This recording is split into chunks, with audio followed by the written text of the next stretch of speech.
we really bonded very, very well as a group.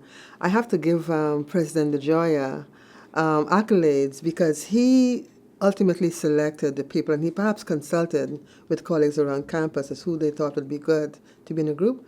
But the people that he put together in this committee, there was a mutual respect and admiration for each other and for the unique roles that we play as whether we were students at Georgetown, whether we were administrators at Georgetown, whether we were faculty. We all had a unique role, and we have a unique role that we play on our campus. And so the one commonality was that we all love Georgetown. We are all committed to Georgetown. We're all happy to be here, and we all genuinely wanted to make a contribution. So we bonded well, and it was a very strong, personal, and dynamic experience for all of us.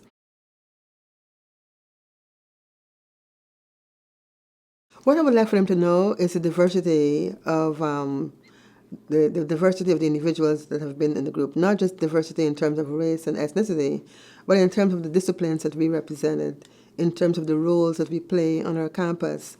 And I would like them to know that we were all very committed to doing the history in a way, in a responsible way, that will really educate the community and position the university to take the next steps in implementing the very reasonable, and I would consider path-breaking recommendations that our group has made.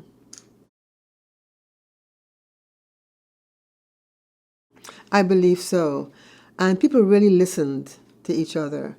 And listening means that you pay attention to what people say. You don't try to come up with an answer to a question that you anticipate. You listen and you process and then you respond.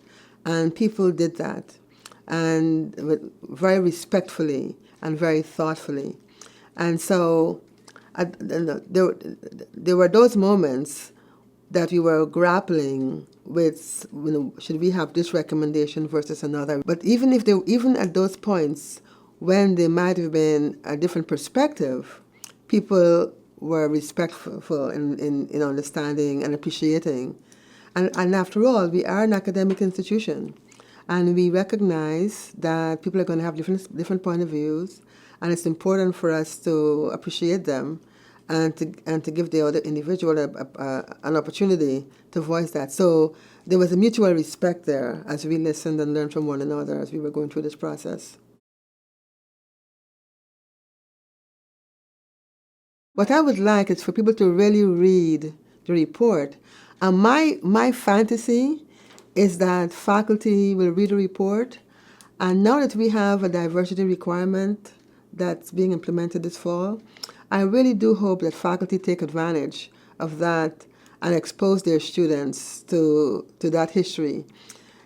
I like the prose. We wrote it. It's not the typical report that you would read when a working group has put forward a work product. It reads like an essay, and it's very provocative reading, and it's also difficult reading. But at the same time, the prose, it's beautiful reading at the same time. So I really hope that people will really take advantage and learn from what we have written and embrace it and have discussions about what it means as we go forward with implementing those recommendations.